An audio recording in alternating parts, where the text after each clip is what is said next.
Hello, welcome to another DBN video. Today's video is all about wargaming the Battle of Salamanca with DBN in the Grand Tactical style. The Battle of Salamanca took place on the 22nd of July 1812 in the Spanish Peninsula, and the two armies that were fighting were the British Army under the Duke of Wellington and the French Army under Marshal Marmont. So let's have a look at the battlefield. Okay, here you see the battlefield. You are now looking due north, and about 4 miles north of the battlefield is the city of Salamanca. The two armies were manoeuvring around the city and ended up to the south of Salamanca, and this is where the battle took place. Wellington was able to get into a position to outmaneuver Marmont. He took the opportunity and attacked. This proving that Wellington can attack and can be an offensive general. It was a decisive battle, and arguably the most decisive battle in the Spanish Peninsula. It was a crushing defeat for the French. Marshal Marmont was badly wounded at the start of the battle, which did make a difference to the fight. And when the reports got to Russia, to Napoleon, he was absolutely raging with the performance of the French army. However, both these armies on today's battle were very competent. They were both veteran armies, both highly skilled with good commanders. The French army was all French veterans with great divisional commanders, and on the British side the divisional commanders were mostly very competent, and the troops were first class, including the Portuguese, who had now come of age and were now very competent troops in Napoleon's army. So let's have a quick look at the tactical situation. The day started with the armies facing east. So as you can see over here, if I can point out, this here was the original front line extending up that way. There's actually troops that haven't been deployed on the battlefield, which are over here, which is the British Light Division and French Division. I forget what number it was at the moment. They were facing each other, but we haven't used them in today's battle because they spent the whole day just holding that flank. And what happened was Wellington had secretly manoeuvred his troops, and Marmont had seen this and decided to extend his left flank. So from here he sent his troops extending, marching over, hopefully to cut off and turn the Allied flank. But he extended his army so far over to the left. Wellington noticed this and decided to capitalise on it, and he had Pakenham, his brother-in-law, over here where my stick is pointing, and he speed marched them all the way down, hidden by the valley and the hills, and made a aggressive flank attack here onto the head of the flank marching French army. So as you can see, I'll just close in a bit here. This is Thornier's 7th Division marching off in a westerly direction, and here we have Pakenham and his reinforced division. He's got Urban's Portuguese cavalry and the British Brigade of Cavalry under Aaron Shant, or however you pronounce it. That's there, so that's Pakenham's. There's Pakenham here, brother-in-law of Wellington. And Pakenham, of note, was later to lead the army in America and was killed at the Battle of New Orleans in 1815. But that's in here today in 1812, doing a very successful flank attack here.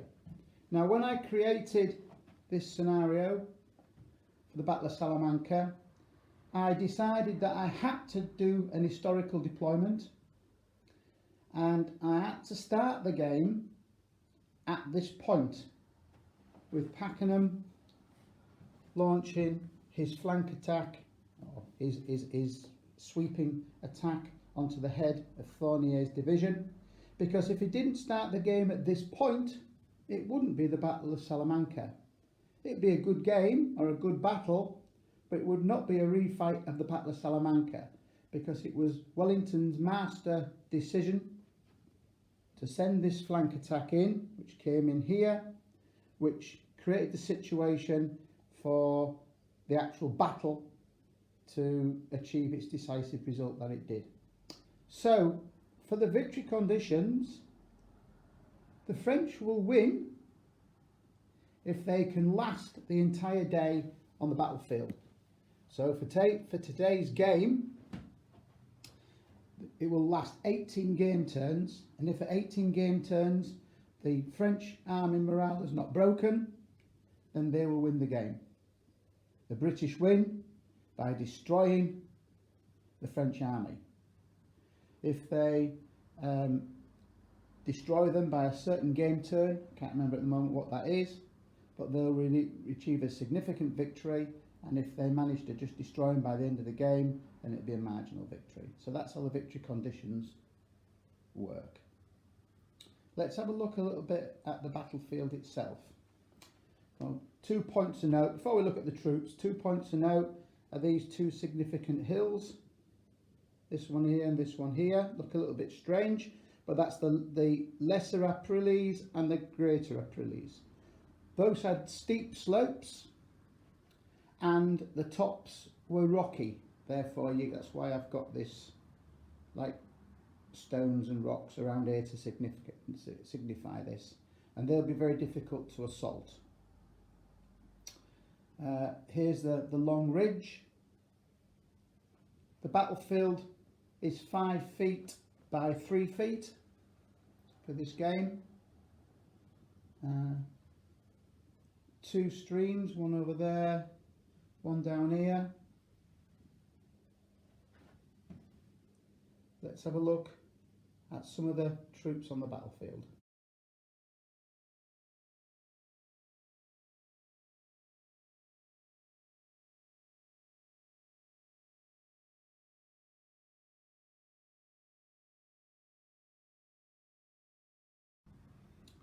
There you can see Messines and the French 5th Division facing the village of Aprilis.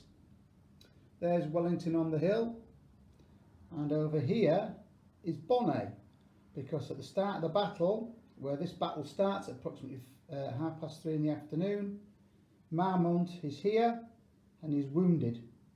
So we've got Marmont wounded here, Bonnet's just taken over, and this will give a minus to the command of the French C&C, because he's had to step in at the last minute, and that will affect the start of the battle for the French.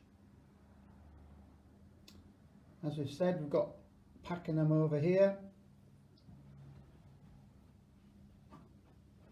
Here we've got the British Cavalry Reserve under Cotton. There's our Spanish division.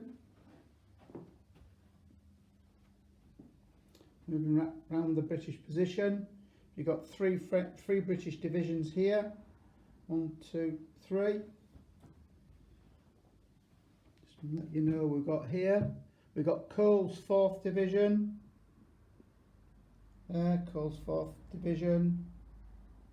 Leith's 5th Division, and Clinton's 6th Division. There. Portuguese brigade sat on the hill. There's Hope's 7th Division, which are light troops. We've got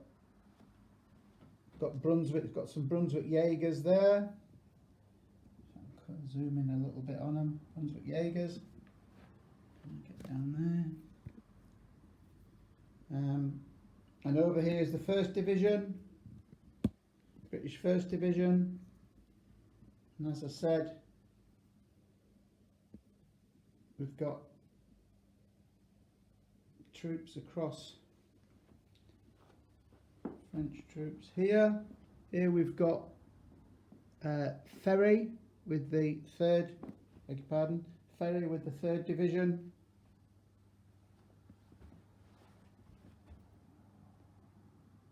Sagut, 4th French Division. There's Boyer's Dragoon Division on the back there. Clousel's 2nd Division.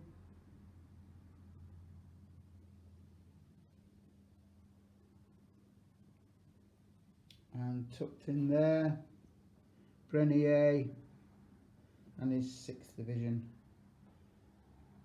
So there's the troops on the battlefield. We've got 4 players today, so we'll get back to you as the game progresses. Do you want any of these? So the battle started. Here we are, turn 2. Yeah, you know what? I think Pakenham's advanced up onto the if you ridge, want him to move. and yeah, the I'll have French one from him. So. and Then Thormier Pakenham has lead more than 3. pulled back. They've taken a hit. Cameron's French light cavalry have pulled back as well. Isn't it? It's only going to be 2. Does he want anything? The Allied cavalry is pushing out to the flanks, so the fight is developing over here. Not a lot has happened everywhere else at the moment. The gun's going to fire. The French are quickly trying to move into position. Yeah, so if I want to move forward, The French 6th Division skirmishers. is Somebody advancing up capturing onto the high ground as which he well. has Just the already. 2. And as you can see, Maurice's 5th Division has about turned and marched back from the In that forward case, slopes to occupy a We position. give most of them to him, and he can On decide the off high that way, ground. can't he? Can't he? Because he can move more than... If to Clinton here then for his shuffling sideways move, is that okay? Yep. Good ask again. Is that okay? Not Oh, by all means. Yeah. Sorry. Packham's line, the turn 3, Packham's line is now So, 1, now Are you squaring doing a up bit of on the shuffling, French. are you? Thornier's in 3. a lot of problems. Yep. His command and Back control in. has been reduced. actually that's him done actually. Or The 3, British so are we've still still being got 2 rather to go. cautious. Do you want any more? Down the village of the Do Hollies. Don't believe you want some more for them? Yes. Much of It's that, mate. you. Here we are on Give it slams over him. French turn 4, as you can see. Who's turn for that one? Pakenham's broke through with not too much difficulty. The Any- Spanish division's been moved down and swung into line, and as you can see, the French flank has been turned. British heavy cavalry stormed up the hill, supported by the rest of the British cavalry and the cotton, destroyed the French artillery, destroyed an infantry brigade, and has now struck the rest of the French line in the flank. It's all looking a little bit challenging for the French at this relatively early stage. A little bit tipped. Okay, we've edited that bit out. Okay, here we are at end of turn 8. Sadly, I haven't done as much video as I should have done because we've been so heavily involved. Norman, what's happened here? I think In the politest manner. you can see what's happened. The French have swept in, crushing the thin British line that held this angle. Over on the far side, the Allied left, the French right. The French have pushed successfully across the stream and are still engaged in melee against the British. The French guns are now in a position to support, and the French dragoons are only being held by a very stretched section of Jaegers. Brunswick Jaegers. Brunswickers. Very good. Right, what else have we got? Pakenham's still looking pretty good over The Allied there. forces are in great shape over Yeah. there, but they have They've they're been not in a slowed position down, haven't they? yeah, They've not been in a slowed down position last few right turns. now to contribute to the fight. So you can see the shape of the way the battlefield has really come into engagement. The last two to three turns, the French have been on the attack, and it's really paid off for them. It's only now that they're starting to inflict some significant casualties, as you can see, on the British. French turn 12. We're in at the French turn 12, and nearing the end of the battle now. What's the level on casualties? Who's got to kill more for now? The French need 1, the British need 2. The French need to kill 1 more British, and the British need to kill 2 more French. That's the stage where we're at now. It's all been very, very intense. Look at the casualties all over the battlefield. We're coming into the last few minutes, maybe the last game turn of the battle. To stop the There we are, the and battle's no artillery was there concluded. to really do it. Believe it or not, it is a French victory. Huzzah! Hooray! Vive la Shout out. France! Vive la France! Hey! Hard to believe at some point, but it all happened on the French right and the Allied left. They took so many casualties, and then in the centre, eventually that was where all the points, all the casualties ended up being inflicted. I mean, I know the French are taking it very, very well. You know, look, Mark, how do you feel about the game? I'll edit that out, no problem, no worries. There you go. Congratulations, hard luck, I'm afraid. Closing shot. We'll line them all up and go again. Mark?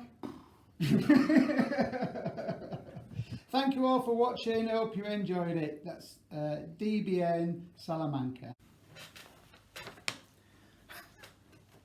Wow, what a battle. It was full on from the start to finish. Very much an infantry battle and very hard fought. And the result was the opposite to history, a French victory. Who'd have thought it? I was playing the French, and after the first 4 or 5 game turns, I think the French had lost 7 units, and we destroyed 1 or 2 Allied units at the most. So it was a really tough battle for both sides. To such an extent, we played it on a weekend. We played that battle that you've just seen on the Saturday, and we then decided to line up all the troops and refight the battle again on a Sunday, swapping sides and seeing if we have a different result with the benefit of hindsight. And we did. We refought the battle on the Sunday, and believe it or not, it was a British Allied victory. So that just goes to prove that what a close battle historically it was, and the scenario that I created can go both ways. Day 1 was a French victory, day 2 a British Allied victory, fought by the same players, just swapping sides. It was a great game both days. I didn't do as much videoing as I should have done because I was very much absorbed in the battle. It was a very challenging battle. It was all about the historical deployment and the strategy and tactics that each commander chose to bring his divisions into action, and that decides the Battle of Salamanca. When I looked at the points of the armies, there was nothing in it, so both armies were of the same value. So it was all about the manoeuvring and timing of your attacks and counter-attacks and the use of the reserves that you have. That's what the Battle of Salamanca is all about, and we had a great weekend. So what I'd like to do now, just to finish off, is have a little look at the strategy that both sides used on the battle, and we'll have a look at the scenario. So here we see the scenario map for the battle, and here we have the French divisions, 1, 2, 3, 4, 5, 6, 7, 8, 9 French divisions and 8 British Allied divisions. Pakenham's 3rd division here. So there you see the deployment. What happened was the Allies, Pakenham launches attack here onto Thornier's 7th division and slowly launched its attack and allowing Thornier to deploy and put up a resistance. He was ultimately overwhelmed within a couple of game turns, but he was able to just hold up Pakenham's division at the beginning. During them first couple of game turns, the British and the Allies didn't move their centre. That stayed there. That didn't move until turn 3, thus allowing the French to move their 5th division back from the forward ridge up onto the high ground here. So this is where the French 5th Division made their stand.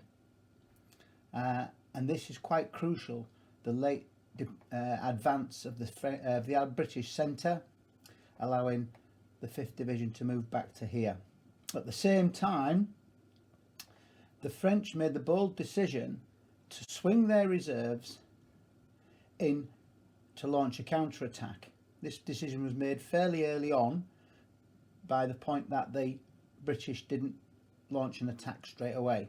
The 6th Division swung up into line here, the 2nd Division came up here, the Dragoons came round this way, and the 4th came into line here.